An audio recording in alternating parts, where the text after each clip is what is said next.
গতকালকে আমরা একটা জয়েন্ট অপারেশন হয় আগরতলা রেল স্টেশনে, যেখানে আমরা আগরতলা জিআরপি, আরপিএফ, বিএসএফ এবং আমাদের যে সিস্টার এজেন্সি আছে সবাই মিলে। তো গতকালকে আমরা 3জন বাংলাদেশি নাগরিককে গ্রেপ্তার করেছি আমাদের আগরতলা রেল স্টেশন থেকে। তারা অবৈধ উপায়ে মানে বর্ডার ক্রস করে এসেছিল এবং তারা জিজ্ঞাসায় বলে যে তারা আগরতলা রেল স্টেশন হয়ে কলকাতা হয়ে কেউ চেন্নাই যাবে এবং কেউ ব্যাঙ্গালোর যাবে এরকম বলেছে।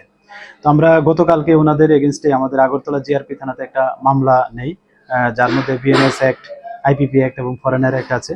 তো আজকে আমরা ওনাদেরকে মহামান্য আদালতে প্রেরণ করছি এবং আমরা দেখছি যে আরো কে বা কাহারা মানে তাদের এই ইলিগেল এন্ট্রিতে সাহায্য করছে, আমরা অবশ্যই তাদের আইডেন্টিফাই করে আইনের আওতায় আনবো।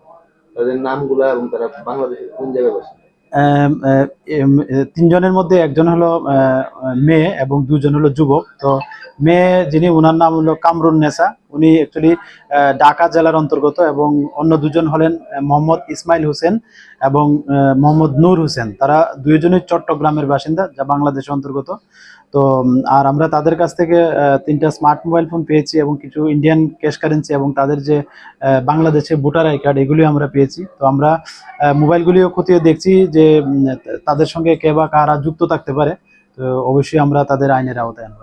কোন দিকে তারা ভারতে প্রবেশ করেছে এবং কোথায় গিয়ে যাওয়ার উদ্দেশ্যে তারা কি করলো এবার?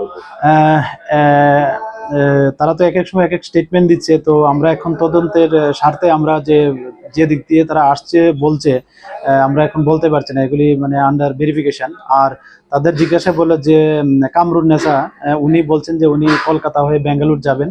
আর যে অন্য 2জন মোহাম্মদ ইসমাইল হোসেন এবং মোহাম্মদ নূর হোসেন, তারা বলছেন যে তারা চেন্নাই যাবেন। তো যিনি মেয়ে যে কামরুন নেসা, সে বলছে সে নাকি পার্লারে কাজ করবে। আর অন্য 2জন বলছে যে তারা ওই যে জুস বার আছে এগুলিতে তারা জব করবে, এরকম। মানে অন্য কেউ তাদেরকে বাংলাদেশে কোনো দালাল তাদেরকে প্রতিশ্রুতি দিয়েছে তাদের ওইখানে কাজ দেবে আর কি।